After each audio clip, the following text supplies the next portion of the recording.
আমাদের দুস্তর সময় শেষ পর্যায়ে, সাকরাত শুরু হয়ে গেছে, চলো সন্তানদেরকে খবর দেই, শেষ সময় তারা বাবাকে দেখে আসো। 1 নম্বর সন্তান ডাক্তার, তার কাছে খবর গেছে ধানমন্ডি থাকে। সে মনে মনে ভাবতে লাগলো, বাবা এত কষ্ট করে লাখ কোটি টাকা খরচ করে আমাকে ডাক্তার বানাইছে, বাবার শেষ মুহূর্তে যদি বাবাকে দেখতে না যাই তাহলে এলাকার মানুষ আমাকে নিয়ে সমালোচনা করবে। বাবার শেষ মুহূর্তে ডাক্তার সন্তান 5 কেজি কমলা নিয়ে বাবার বাড়িতে রওনা হয়েছে। 2 নম্বর ইঞ্জিনিয়ার সন্তান, সেও 5 কেজি আঙ্গুল ফল নিয়ে বাবার বাড়িতে রওনা হয়েছে। 3 নম্বর ইঞ্জিনিয়ার সন্তান, সেও 5 কেজি আপেল নিয়ে রওনা হয়েছে। চিৎকার মেরে বলবেন, কঠিন মুসিবতের মুহূর্তে বাবার সামনে টাইকুট পইরা ডাক্তার, ইঞ্জিনিয়ার, ব্যারিস্টার আপেল কমলা লেবু নিয়ে দাঁড়ায় গেছে। কঠিন মুসিবতের মুহূর্তে এই আপেল কমলা লেবু বাবার কোনো কাজে আসবে? কথা বলেন। ওই যে 4র্থ সন্তান, তালিমুল কোরআন মাদ্রাসায় ভর্তি করাইছে, একটা কালামের খতম দিয়েছে।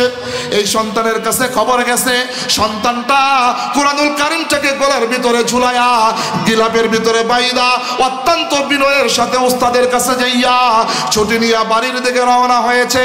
এমতো অবস্থায় জিঞ্জিরার আরেকজন মুরব্বী 7 বছরের সন্তানটাকে খাপ কইরা দইরা বলে, ও বাচ্চা তুমি কোথায় যাও? বলে বাবার বাড়িতে যাই। বলে কেন? আমার বাবার সাকরাত শুরু হয়ে গেছে, জবান বন্ধ হয়ে গেছে, আর মনে হয় বাবা দুনিয়াতে বেশিক্ষণ থাকবে না। মুরব্বী ডাক দিয়া বলে, তোমার এক ভাইকে দেখলাম আপেল নিয়ে যাইতে, আরেক ভাইকে দেখলাম কমলা নিয়ে যাইতে, আরেক ভাইকে দেখলাম আঙ্গুর নিয়ে যাইতে, শেষ সময় বাবার কাছে কি নিয়ে রওনা হয়েছ? 7 বছরের সন্তানটা ডাক দিয়া বলে, ও চাচা, তালিমুল কোরআন ইকরা মাদ্রাসায় আমাদের উস্তাদ আমাদেরকে পড়াইছে, যখন পিতামাতার সাকরাত শুরু হয়ে যাবে, মৃত্যুর যন্ত্রণা যখন শুরু হয়ে যাবে, কোন সন্তান যদি ঠিক সেই মুহূর্তে ডান পাশে বৈশা কালামুল্লাহ শরীফটা কইলা একবার সূরা ইয়াসিন তেলাওয়াত করা শুরু করে দেয়, আমার আসমানের মালিক ডাক দিয়া বলে, সন্তানের সূরা ইয়াসিন তেলাওয়াত করার বদৌলতে আল্লাহ রাব্বুল আলামিন পিতামাতার মৃত্যুর যন্ত্রণাকে লাঘব করে দিয়ে ঈমানদার বলে দুনিয়া থেকে বিদায় হওয়ার তৌফিক দান করে দেয়। আল্লাহ রাব্বুল আলামিন জান্নাত বানাইছেন, জাহান্নাম বানাইছেন, লৌহ কলম আরশে আজিম বানাইছেন, দুনিয়ার তরুলতা, বৃক্ষরাজি, পাহাড় পর্বত, আসমান জমিন সব কিছু আল্লাহ তাআলা বানাইছেন। বানানোর পরে আল্লাহ তাআলা সূরাতুত তুরের মধ্যে ঘোষণা করে দিয়েন, লাকাদ খালাকনাল ইনসানা ফি আহসানি তাকওয়িম। সূরাতুত তুরের মধ্যে আল্লাহ তাআলা ঘোষণা করেন, ওয়ামা খালাকতুল জিন্না ওয়াল ইনসা ইল্লা লিয়াবুদুন। আমি দুনিয়ার সব কিছু বানাইতে মাত্র 6 দিন সময় নিছি।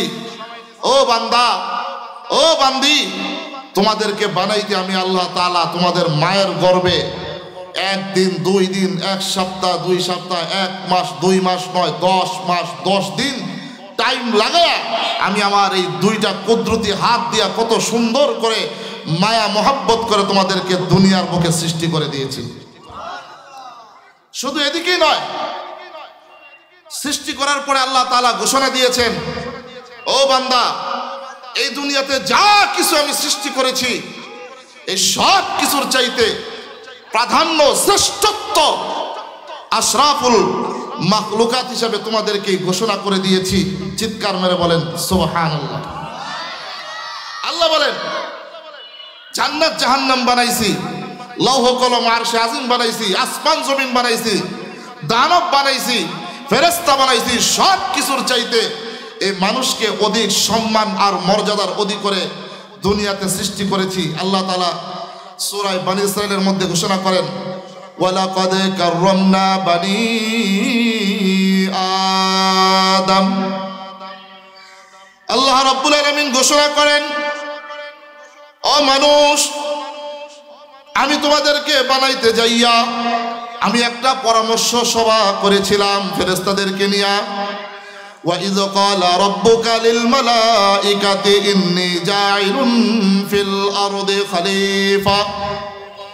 আল্লাহ রাব্বুল আলামিন বলেন, ও কিয়ামত পর্যন্ত আনেওয়ালা বান্দা বান্দি, তোমাদেরকে দুনিয়ার জমিনে আমি পাঠাবো আমার খলিফা হিসাবে, প্রতিনিধিত্ব হিসাবে। ফেরেশতাদের সাথে আমি পরামর্শ করলাম, প্রত্যেকটা ফেরেশতা তোমাদেরকে দুনিয়াতে পাঠাতে নিষেধ করেছে, বাধা দিয়েছে। ফেরেশতাদের নিষেধ আমি মানি নাই, বাধা আমি মানি নাই। ফেরেশতাদের নিষেধ বাধাকে উপেক্ষা করে তোমাদেরকে আমি দুনিয়াতে শ্রেষ্ঠত্ব দান করে দুনিয়াতে পাঠাইছি। শুধু তাই নয়, আল্লাহ রাব্বুল আলামিন বলেন সূরাতুদ দ্বীনের ভিতরে 4টা কসম কেটে বলেন ওয়ালাকাদ খালাকনাল ইনসানা ফি আহসানি তাকওয়িম। ও মানুষ, তোমাদেরকে অত্যন্ত সুন্দর অবয়ব দিয়ে দুনিয়ার মধ্যে সৃষ্টি করেছি। ও বান্দা বান্দি, জানোনি এত সম্মান আর মর্যাদা তোমাদেরকে আমি কেন দিয়েছি? এত সুন্দর করে তোমাদেরকে আমি কেন সৃষ্টি করেছি জানোনি? আল্লাহ রাব্বুল আলামিন জানায় দেন নাযালা বিহির রূহুল আমিন। আই জিবরাইল আলাইহিস সালাতু ওয়াস সালামের মাধ্যমে আল্লাহ রাব্বুল আলামিন আসমান থেকে 30 খণ্ডের একটা কিতাব জনাবে রাসূলুল্লাহ সাল্লাল্লাহু আলাইহি ওয়াসাল্লামের উপরে নাজিল করেছে। ও আমার বান্দা বান্দি, আমার নবী দুনিয়া থেকে চলে যাবে, সমস্ত নবীরা দুনিয়া থেকে চলে যাবে, কিয়ামত পর্যন্ত আনেওয়ালা যত বান্দা বান্দি দুনিয়ার মধ্যে আসবে, পবিত্র কালামুল্লাহ শরীফটাকে যারা আঁকড়ায়া ধরবে, এই কালামুল্লাহ শরীফের ভিতরে যত হুকুম আছে, যত বিধান আছে, যেই বিধানকে নিজের 3.5 হাত বডির ভিতরে আঁকড়ায়া ধরবে, এই বিধান অনুযায়ী দুনিয়াতে জীবন যাপন করবে। আল্লাহ রাব্বুল আলামিন জানায়া দেন এই সমস্ত বান্দা বান্দিরা দুনিয়ার জমিনে আমার বন্ধু হিসাবে আমি মালিক তাদেরকে ঘোষণা করে দিলাম। কি মনে করলেন? আজকে যদি বাংলাদেশের প্রাইম মিনিস্টারের নেতার যেই কোনো একটা সুপ্রিম পাওয়ারের নেতার আপনি চামচা হতে পারেন, আর চামচা বাদ দেন, এই কেরানীগঞ্জের এক সময়ের সাবেক চেয়ারম্যান ছিলেন শাহিন চেয়ারম্যান, এই শাহিন চেয়ারম্যান যে চেলা ছিল, এই চেলার পাওয়ারে ক্ষমতায় জিঞ্জিরায় রিস্কাওয়ালা, ভ্যানওয়ালা, সবজিওয়ালা, নৌকার মাঝিওয়ালা পর্যন্ত ঠিক মতো কার্যক্রম করতে পারতো না। ঠিক কিনা বলেন? একজন নেতার চামচার যদি এই পাওয়ার, একজন মিনিস্টারের চামচার যদি এই পাওয়ার, একজন প্রাইম মিনিস্টারের চামচার যদি এই পাওয়ার, আমার রাসূল ডাক দিয়ে বলে দুনিয়ার জমিনে কোনো নেতা নয়, কোনো এমপি মন্ত্রী নয়, কোনো মিনিস্টার নয়, একমাত্র কেবলমাত্র শুধুমাত্র আমার মালিকের বন্ধু হিসাবে আমার মালিক দুনিয়াতে ঘোষণা করে দিবে, যারাই একমাত্র কেবলমাত্র এই কালামকে দুনিয়ার জমিনে বন্ধু বানাবে। চিৎকার মেরে বলেন সুবহানাল্লাহ। ও দোস্ত, আল্লাহ রাব্বুল আলামিন আপনাকে আমাকে শ্রেষ্ঠত্ব দান করেছেন একমাত্র কেবলমাত্র শুধুমাত্র এই কুরআনুল কারীমের কারণেই। কারণ আজকে আমি ঘরের ভিতরে অশান্তি, সমাজের মধ্যে অশান্তি, রাষ্ট্রের মধ্যে অশান্তি, পরিবারের মধ্যে অশান্তি, স্বামী স্ত্রীর ভিতরে অশান্তি, ছেলে মেয়ে পিতামাতার কথা মানে না, পিতামাতা ওলামা ইকরামের কাছে বিচার দেয়, হুজুর এত কষ্ট করে সন্তানকে মানুষ করেছি, লালন পালন করেছি, আজকে বড় হয়ে গেছে, জোয়ান হওয়ার কারণে, রক্ত গরম হওয়ার কারণে বাবার কথা শুনে না, মায়ের কথা শুনে না। আমি বলবো দোস্ত, যেই ঘরের ভিতরে কোরআনের আমল চালু নাই, যেই ঘরের ভিতরে কোরআনের আমল অনুযায়ী দুনিয়াতে জীবন যাপন করে না, নিজেও কোরআন পড়ে না, সন্তানেরও কোরআন পড়ে না, স্ত্রীও কোরআন পড়ে না, খোদার কসম করে বলি ওই ঘরের ভিতরে লক্ষ টাকা থাকতে পারে, 1000 টাকা থাকতে পারে, সব কিছু থাকতে পারে, বাড়ি গাড়ি নারী সব থাকতে পারে, মাগার জান্নাতের শান্তি ওই ঘরের মধ্যে কখনোই প্রবেশ করবে না। ঠিক কিনা বলেন? যেই কথা বলতেছিলাম, কোরআনের বিধান অনুযায়ী নিজের জীবন অসম্পূর্ণ থেকে যাবে যতক্ষণ না পর্যন্ত আপনি কোরআনের বিধান অনুযায়ী নিজের জীবন যাপন না করবেন, ততক্ষণ পর্যন্ত দুনিয়া কামাই করতে পারেন, বাড়ি করতে পারেন, নারী করতে পারেন, টাকা পয়সা অর্থ সম্পদ সব করতে পারেন, মাগার প্রকৃত শান্তি, প্রকৃত সুখ যেটাকে বলা হয়, এটা আপনি কখনোই অর্জন করতে পারবেন না। ঠিক কিনা বলেন? এই জন্য বলে দোস্ত, আল্লাহ রাসূল বলেছেন আহলুল্লাহি ওয়া আহলুল কোরআন, জন্ম থেকে মৃত্যু পর্যন্ত যারা কোরআনের বিধিবিধান অনুযায়ী নিজের জীবনকে পরিচালনা করবে, নিজেকে কোরআনের বিধান অনুযায়ী দুনিয়াতে বসবাস করার মতো যোগ্যতা অর্জন করে নেবে, আল্লাহ রাসূল বলেন তারা আহলুল্লাহি ওয়া আহলুল কোরআন, আল্লাহর বন্ধু হয়ে যাবে। আর রাসূল বলেন যারা দুনিয়াতে কোরআনের বিধিবিধান অনুযায়ী দুনিয়াতে জীবন যাপন করবে, তাদের 4টা লাভ, একটা দুনিয়ায়, আরেকটা মরণে, আরেকটা কবরে, আরেকটা হাসরে। রাসূল বলেন যারা দুনিয়াতে থেকে থেকে এই কোরআনকে বন্ধু বানাবে, কোরআন দুনিয়ায়, মরণে, কবরে, হাসরে তাদেরকে বন্ধু বানায়া মালিকের তৈরি জান্নাতের মধ্যে প্রবেশ করিয়ে দিবে। চিৎকার মেরে বলেন সুবহানাল্লাহ। ও দোস্ত, এই যে আপনাদের সামনেই ইকরা তালিমুল কোরআন মাদ্রাসা, এই মাদ্রাসার মধ্যে ছোট্ট ছোট্ট ছেলে মেয়েরা কোরআন শরীফ তেলাওয়াত করে। এই পৃথিবীর জমিনে কোন আলেম, কোন মুহাদ্দিস, কোন মুফতি, কোন মুহাক্কিক, কোন খতিব, কোন ইমাম, কোন মুয়াজ্জিন এই কথা কখনোই ঘোষণা করে বলে না আপনার একটা ছেলেকে আপনি কোরআনের হাফেজ বানান, আপনার একটা ছেলেকে আপনি আলেম বানান। এই কথা কোনো আলেম বলে না। তবে হ্যাঁ দোস্ত, শুধু আমরা মাত্র এই কথাটাই আপনাদের সম্মুখে বলি, এই দাওয়াতটাই আপনাদেরকে আমরা দিয়ে যাই। একটা সন্তানকে অত্যন্ত কোরআনের শিক্ষাটা আপনি নিজে দেন, নিজেও কোরআনের উপরে আমল করেন। অদোস্ত সন্তানদেরকে কোরআনের শিক্ষা দেন। যদি সন্তানদেরকে কোরআনের শিক্ষাটা দিয়া, কোরআনের মালাটা গলার মধ্যে পড়ায়া এই সন্তানকে আপনি হাই স্কুলে পাঠায়া দিবেন, প্রাইমারিতে পাঠায়া দিবেন, স্কুল কলেজ ভার্সিটির মধ্যে পাঠায়া দিবেন, এই ছেলেটাই ভার্সিটির মধ্যে যাইয়া ডাক্তার, ইঞ্জিনিয়ার, ব্যারিস্টার হবে। খোদার কসম করে বলি, ছোট্টবেলা কোরআনের মালা গলার মধ্যে ঝুলাই দেওয়ার কারণে এই সন্তান ডাক্তার, ইঞ্জিনিয়ার হওয়ার পরে এই সন্তান জিন্দেগিতেও জানোয়ার হবে না, আনোয়ারে রূপান্তরিত হবে। ঠিক কিনা বলেন? অদুস্থ ছোট্ট সময় যদি আপনার আমার কলেজের টুকরা সন্তানকে যদি কোরআনের শিক্ষাটা না দিয়া হাই স্কুলের মধ্যে পাঠায়া দেন, প্রাইমারির মধ্যে পাঠায়া দেন, স্কুল কলেজ ভার্সিটি ইউনিভার্সিটির মধ্যে পাঠায়া দেন, সন্তান ডাক্তার, ইঞ্জিনিয়ার, ব্যারিস্টার হবে। খোদার কসম করে বলি, ওইটা আনোয়ার হবে না, জানোয়ারে রূপান্তরিত হবে। শুধু বাংলার জমিনে নয়, পুরা পৃথিবীর মানচিত্রে আপনার জরিপ লাগায়া দেখেন, খোঁজ খবর নিয়ে দেখেন, যার সিনায় কোরআন আছে, যার সিনায় হাদিস আছে, ইলমে নববীর হাদিস আছে, যে ইমাম, যে মুহাদ্দিস, যে মুহাক্কিক, যে মুয়াজ্জিন 5,000 10,000 টাকা বেতনে নিজের পরিবার সংসার চালায়, সন্তানদের ছেলে মেয়ের খরচ চালায়, পিতামাতার খেদমত করে। অদস্ত ছোট্টবেলায় কোরআনের শিক্ষা না দেওয়ার কারণে আপনি সরকারি বেসরকারি যতগুলা সরকারি বাজেট, বেসরকারি বাজেটে যতগুলা বৃদ্ধাশ্রম আছে, সমস্ত বৃদ্ধাশ্রমের ভিতরে আপনি জরিপ চালায়া দেখেন, ডাক্তার, ইঞ্জিনিয়ার, ব্যারিস্টারের পিতামাতা শেষ বয়সে, বৃদ্ধ বয়সে দুঃখে দুঃখে ওই বৃদ্ধাশ্রমে মরতে পাওয়া যায়। ঠিক কিনা বলেন? এই জন্য বলে দোস্ত, একটা সন্তান নয়, ঘরের সমস্ত পরিবার সদস্যকে যদি আপনি কোরআনের উপরে আমল করাইতে পারেন, এই দোস্ত ল্যাবের হাসপাতালে যে আপনার কোনো রোগের চিকিৎসা করা লাগবে না। আমার হাবিব চালায়া দেয়, ও আমার উম্মত ফজরের নামাজের পরে সূরা ইয়াসিন, জোহরের নামাজের পরে সূরা নাবা, আসরের নামাজের পরে সূরা রহমান, মাগরিবের নামাজের পরে সূরা ওয়াকিয়া, এশারের নামাজের পরে সূরা মুল, 5 ওয়াক্ত নামাজের পরে কোন উম্মত যদি 5টা সূরা তেলাওয়াত করতে পারে, জন্ম থেকে মৃত্যু পর্যন্ত দুনিয়ার জীবন যাপন করার জন্য যা যা কিছু লাগবে আমার মালিক কুদরতি হাতে 5টা সূরা 5 ওয়াক্ত নামাজের পরে আমল করার কারণে আমার মালিক কুদরতি গায়বী ভাবে আমাদের সকলের হাজত পূরণ করে দিবে। এই জন্য কোরআনের উপর আমল করতে হবে। সব কিছুর সমাধান আপনি পেয়ে যাবেন এই কোরআনের উপরে।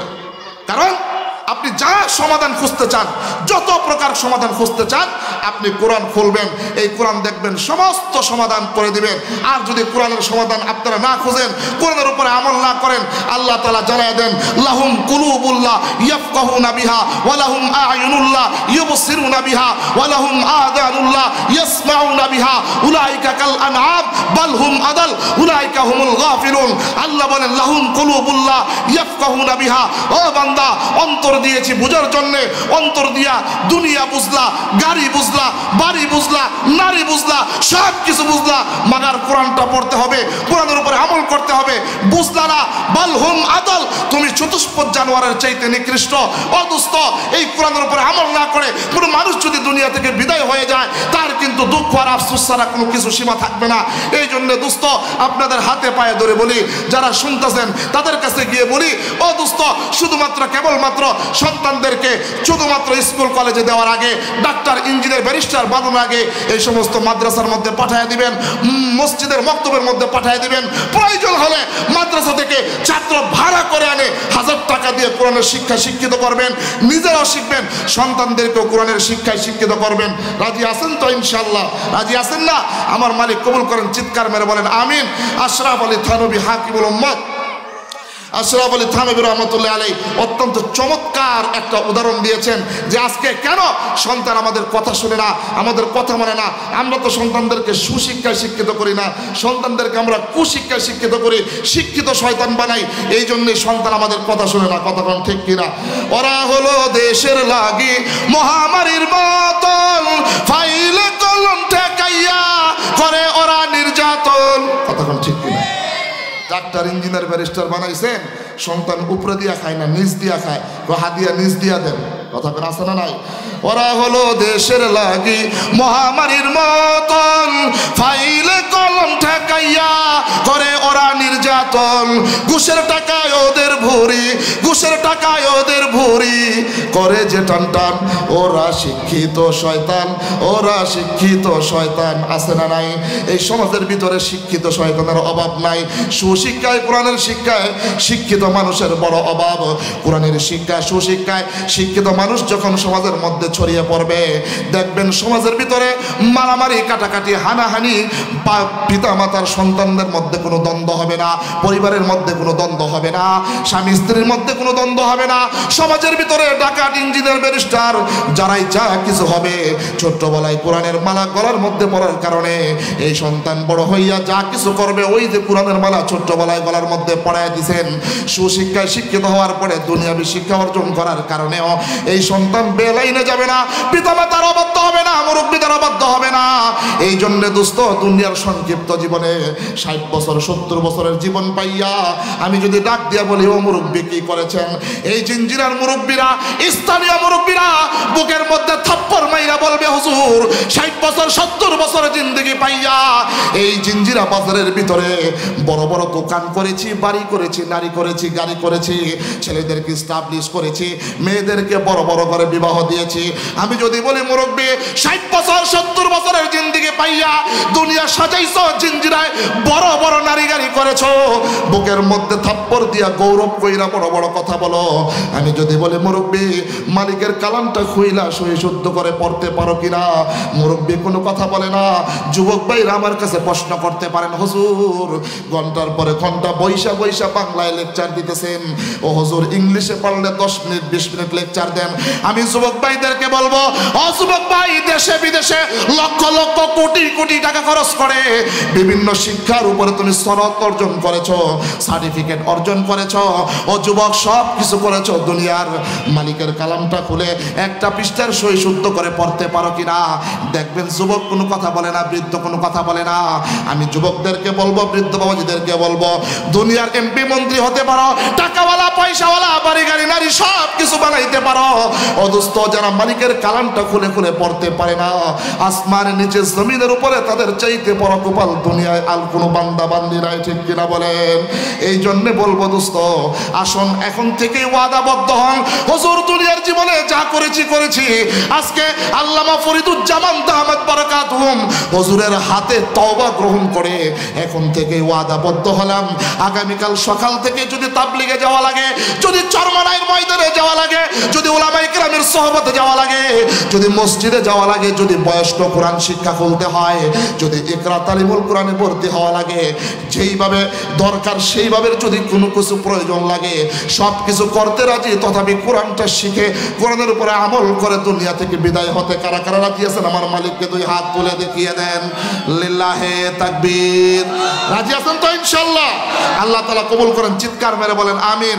যেই কথাটা বুঝাইতে চাইছিলাম, সব কিছুর সমাধান একমাত্র আছে কোথায়? আরো জোরে কোন কোথায়? সব কিছুর সমাধান আছে কোথায়? কোরআনের ভিতরে। এই জন্য কবি বলেছেন, সমাধান চাও যদি জীবনে মরণে, ফিরে যাও খুঁজে নাও চোখ রাখো কোরআনে, ঠিক কিনা বলেন? তবেই পাবে সুখ শান্তির ঠিকানা, তবেই পাবে সুখ শান্তির ঠিকানা, যদি মেনে নাও তুমি মনে প্রাণে সমাধান। সমাধান চাও যদি জীবনে মরণে, ফিরে যাও খুঁজে নাও চোখ রাখো কোরআনে। এ বাণী সকলের নয় শুধু মুমিনের, যারাই চলবে মেনে ফল পাবে কোরআনের। ঘরে বলো কিংবা রাষ্ট্রে বলো, ঘরে বলো কিংবা রাষ্ট্রে বলো, অশান্তি দূর দূর করে শান্তি আনে। সমাধান চাও যদি জীবনে মরণে, ফিরে যাও খুঁজে নাও চোখ রাখো কোরআনে। দোস্ত আমি আমার আলোচনা শেষ করে দিচ্ছি। হাকিমুল উম্মাত আশরাফ আলী থানভী রহমাতুল্লাহ আলাইহি উনি ওনার কিতাবের মধ্যে অত্যন্ত চমৎকার একটা উদাহরণ দিয়েছেন। আশরাফ আলী থানভী রহমাতুল্লাহ আলাইহি বলেন, মনে করেন আপনাদের এই জিঞ্জিরার একজন শিল্পপতি, আল্লাহ তাআলা তার 3টা সন্তান দান করছে। সময় একবার সংক্ষেপ, এই জন্য উদাহরণ দেওয়ার আমার সময় নাই, বিস্তারিত বলার আমার সময় নাই। যেই শিল্পপতি এই জিঞ্জিরা বাজারের সবচাইতে বড় শিল্পপতি, আল্লাহ তাআলা তাদেরকে 3টা সন্তান দান করেছেন। ও দোস্ত কানটা খাড়া করবেন, দিলের কানটা দিয়ে শুনবেন। সুর আর কণ্ঠ দিয়ে সারা রাত যদি ওয়াজ শুনতে থাকেন, সারাদিন ওয়াজ শুনতে থাকেন, সারা রাত আর সারা দিন ওয়াজ শোনার পরে যদি এই ওয়াজ নিজের জীবনে বাস্তবায়ন না করেন, নিজের জীবনকে পরিবর্তন না ঘটাতে পারেন, কিয়ামত পর্যন্ত এই ওয়াজ দিয়ে আপনার আমার কোনো সফলতা অর্জন হবে না। এই জন্য দিলের কানটা দিয়ে শুনবেন। হাকিমুল উম্মাত আশরাফ আলী থানভী রহমাতুল্লাহ আলাইহি বলে, যেমন ধরেন জিঞ্জিরা বাজারের একজন বড় শিল্পপতি, ওনার 3টা ছেলে, বড় ছেলেকে ডাক্তার বানাইছে। ডাক্তার বানাইতে যাইয়া শিল্পপতি সাহেবের ক্যাশ কেবিল যত টাকা আছে 60-70 লাখ টাকা খরচ করে বড় সন্তানকে ডাক্তার বানাইছে। ডাক্তার বানানোর কারণে বড় সন্তান হাড়ের বিশেষজ্ঞ ডাক্তার, ল্যাবের হাসপাতালে বসে 2000 টাকা ভিজিটে রোগী দেখে, পিতামাতার খোঁজখবর নেয় না, জিঞ্জিরায় আসে না। সন্তান ফ্যামিলিকে নিয়ে ডাক্তার সাহেব ধানমন্ডি 27 নম্বরের মধ্যে থাকে। 2 নম্বর সন্তানকে ইঞ্জিনিয়ার বানাইছে। এখন সভাপতি সাহেব, শিল্পপতি সাহেব ইঞ্জিনিয়ার বানাইতে গিয়া এই জিঞ্জিরায় যে জায়গা জমি আছে সমস্ত জায়গা জমি বিক্রি করে দিছে। বিক্রি করে দেওয়া যে টাকা পয়সা হয়েছে, এই টাকা পয়সা দিয়া 2 নম্বর সন্তানকে ইঞ্জিনিয়ার বানাইছে। ইঞ্জিনিয়ার সন্তান বনের মধ্যে থাকে, জিঞ্জিরায় আসে না, বাবার খোঁজখবর নেয় না, আমার খোঁজখবর নেয় না। 3 নম্বর সন্তানকে ব্যারিস্টার বানাইছে শিল্পপতি সাহেব।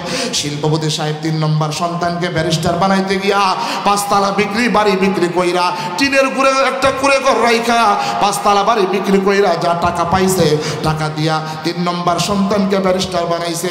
ব্যারিস্টার সন্তান ওই যে আপনার গুলশানের মধ্যে থাকে, বড় সন্তান ডাক্তার, সেই সন্তান থাকে ধানমন্ডির মধ্যে, আরেক সন্তান ইঞ্জিনিয়ার বরণের মধ্যে থাকে, আরেক সন্তান ব্যারিস্টার সে থাকে গুলশানের ভিতরে। 3 সন্তান 3 জায়গার মধ্যে থাকে। শিল্পপতি সাহেব একজন নিঃস্ব হয়ে গেছে, মুরব্বী হয়ে গেছে, 60 বছর হয়ে গেছে।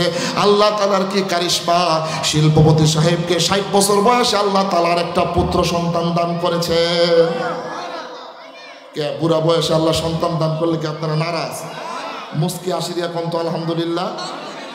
এখন শিল্পপতি সাহেবের টাকা পয়সা ক্যাশ কেবিল যা ছিল এটা দিয়ে এত বড় সন্তানরে ডাক্তার বানাইছে, ক্ষেত খামার বেচা 2 নম্বর সন্তানরে ইঞ্জিনিয়ার বানাইছে, বাড়িঘর বেচা 3 নম্বর সন্তানরে ব্যারিস্টার বানাইছে।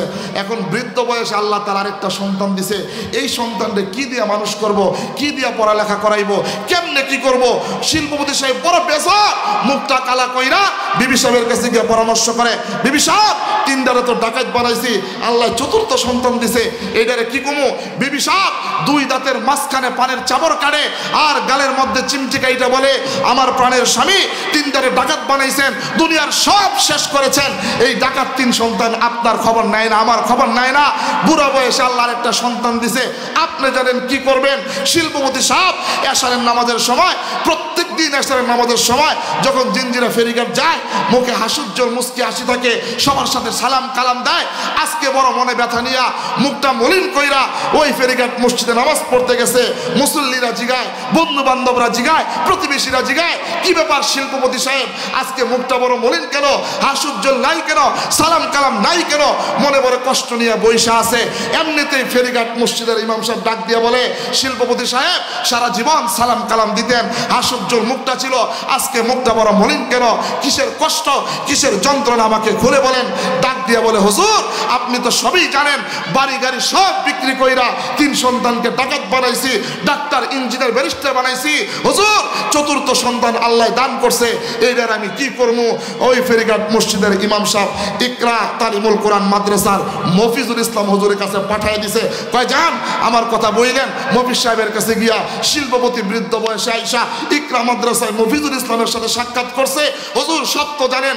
এখন হুজুর বলে, মুরব্বী শিল্পপতি সাহেব, নো টেনশন, কোনো টেনশনের কারণ নাই, আমার মাদ্রাসায় সন্তানটাকে দিয়ে দেন, সমস্ত ভর্তি ফি, টাকা পয়সা, খাবার দাবার, চিকিৎসা সব কিছু মাদ্রাসা জিম্মাদার পালন করবে, মাদ্রাসা লিল্লাহ ফান্ড থেকে পালন করবে, আপনার কোনো সমস্যা নাই, আপনার কোনো চিন্তার কারণ নাই। চিৎকার মেরে বলেন, আপনাদের টাকা পয়সা দিয়েই তো এই সমস্ত মাদ্রাসাগুলো চলে। বাস বাস বসেন, আপনাদের টাকা অর্থ পয়সা দিয়েই তো এই সমস্ত মাদ্রাসাগুলো চলে, ঠিক না? এরপরে 4 নম্বর সন্তান ওই ইকরা তালিমুল কোরআন মাদ্রাসায় ভর্তি হয়েছে। দোস্ত, নিয়ম অনুসারে কায়দা শেষ করছে, আমপারা শেষ করছে, কালামুল্লাহ শরীফ সূরা বাকারা থেকে সূরা নাস পর্যন্ত সুন্দর করে কালামুল্লাহ শরীফের সহি শুদ্ধ করে একটা খতম দিয়েছে। একটু জোরে কর না। এমত অবস্থায় মালাকুল মউত আজরাইল আলাইহিস সালাতু ওয়াস সালাম আয়েশা জিঞ্জিরায় শিল্পপতির কণ্ঠের ভিতরে চাপ দিয়া ধরছে, চাপ দিয়া ধরছে। আচ্ছা, আজরাইলের সাথে আপনাকে সাক্ষাৎ হয়েছে? যেদিন সাক্ষাৎ হবে উপরে থাকবেন না নিচে চলে যাবেন? কথা বলেন। ওয়াজা আত সাকরাতুল মাউতি বিল হাক্কি যালিকা মা কুনতা মিনহু তাহিদ। ও দোস্ত, মৃত্যুর যন্ত্রণা যে কত কঠিন, আমার সময় একবার শেষ, আমি আর ব্যাখ্যা দিতে পারতেছি না। যেই মাত্র শিল্পপতি সাহেবের গলায় কণ্ঠনালী মালাকুল মউত জিব্রাইল টান দিয়া ধরছে, এখন শিল্পপতি সোজা হয়ে গেছে, হাত আর নড়ে না, পা আর নড়ে না, চোখ আর পাতি দেয় না, জবান আর খুলে না, কথা আর বলে না, 2 চোখের পানি লেবুর রসের মতো জর্জর করে ছেড়ে দিয়েছে। এই জিঞ্জিরা গ্রামের যত বন্ধু বান্ধব আছে শিল্পপতি সাহেবের, সকলেই চলে আসছে। আয়েশা বলে, আরে আমাদের দুস্তর সময় শেষ পর্যায়ে, সাকরাত শুরু হয়ে গেছে, চলো সন্তানদেরকে খবর দেই, শেষ সময় তারা বাবাকে দেখে আসো। 1 নম্বর সন্তান ডাক্তার, তার কাছে খবর গেছে ধানমন্ডি থাকে।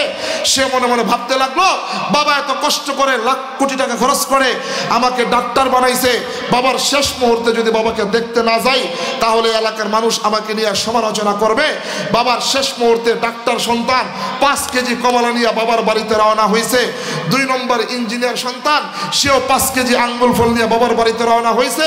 3 নম্বর ইঞ্জিনিয়ার সন্তান, সেও 5 কেজি আপেল নিয়ে রওনা হয়েছে। চিৎকার মেরে বলবেন, কঠিন মুসিবতের মুহূর্তে বাবার সামনে টাইকুট পইরা ডাক্তার, ইঞ্জিনিয়ার, ব্যারিস্টার আপেল কমলা লেবু নিয়ে দাঁড়ায় গেছে। কঠিন মুসিবতের মুহূর্তে এই আপেল কমলা লেবু বাবার কোনো কাজে আসবে? কথা বলেন। ওই যে 4র্থ সন্তান তালিমুল কোরআন মাদ্রাসায় ভর্তি করাইছে, একটা কালামের খতম দিয়েছে। এই সন্তানের কাছে খবর গেছে, সন্তানটা কোরআনুল কারীমটাকে গলার ভিতরে ঝুলায়া গিলাপের ভিতরে বাইদা অত্যন্ত বিনয়ের সাথে উস্তাদের কাছে যাইয়া ছুটি নিয়ে বাড়ির দিকে রওনা হয়েছে। এমত অবস্থায় জিঞ্জিরার আরেকজন মুরব্বী 7 বছরের সন্তানটাকে খাপ কইরা দইরা বলে, ও বাচ্চা তুমি কোথায় যাও? বলে বাবার বাড়িতে যাই। বলে কেন?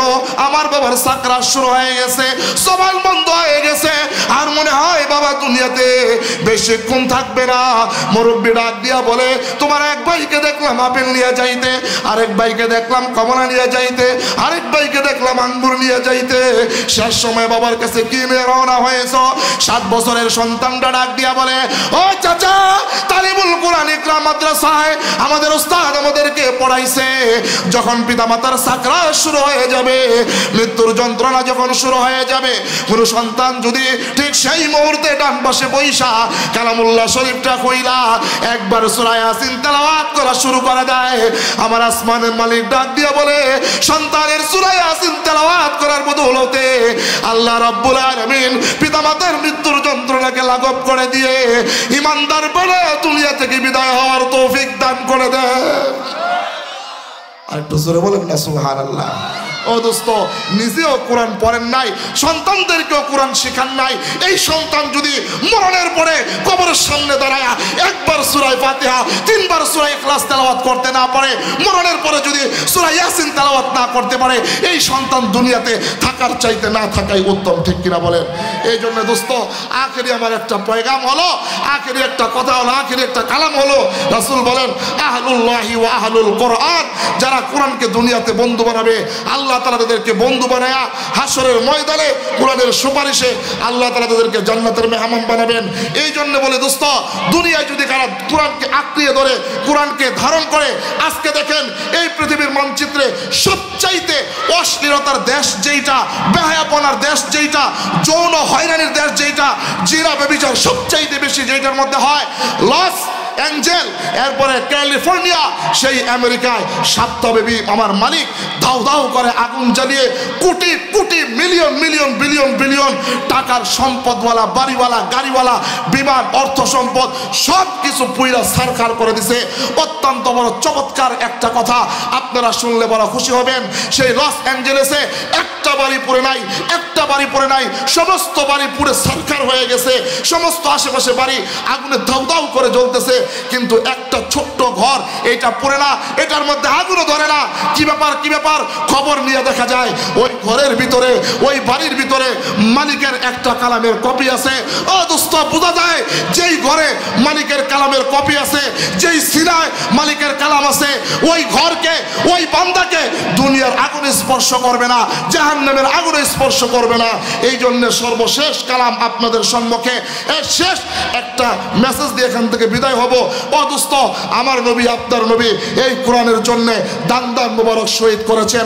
ওহুদের প্রান্তরে হেলমেট ভেঙে মাথার ভিতরে ঢুকে গিয়েছে।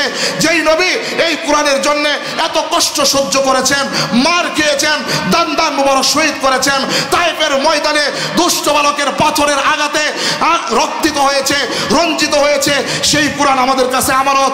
আবারও যদি বাংলার জমিনে পুরো নাস্তিক আর মুরতাদ কোরআনের বিরুদ্ধাচরণ করে, আরে আমাদের বিরুদ্ধাচরণ করে, মাদ্রাসা মসজিদের বিরুদ্ধাচরণ করে, আবারও যদি ওলামায়ে কেরাম কোরআনের পক্ষে, ইসলামের পক্ষে, নবীর পক্ষে মাঠে ময়দানে ডাক দেয়, তাজা রক্ত ঢেলে দিতে কারা কারা রাজি আছেন? মালিককে দুই হাত তুলে দেখিয়ে দেন। রাজি আছেন তো ইনশাল্লাহ? রাজি আছেন তো ইনশাল্লাহ? আল্লাহ তাআলা আমাদের সকলকে কোরআনের বন্ধু হয়ে মালিককে সন্তুষ্ট করে দুনিয়া থেকে বিদায় হওয়ার তৌফিক দান করেন। ওমা আলাইনা ইল্লাল বালাগ। আসসালামু আলাইকুম ওয়া রাহমাতুল্লাহি ওয়া বারাকাতুহু। ঢাকা মাহফিল, সুস্থ সমাজ গড়ার বিপ্লবী চেতনায়।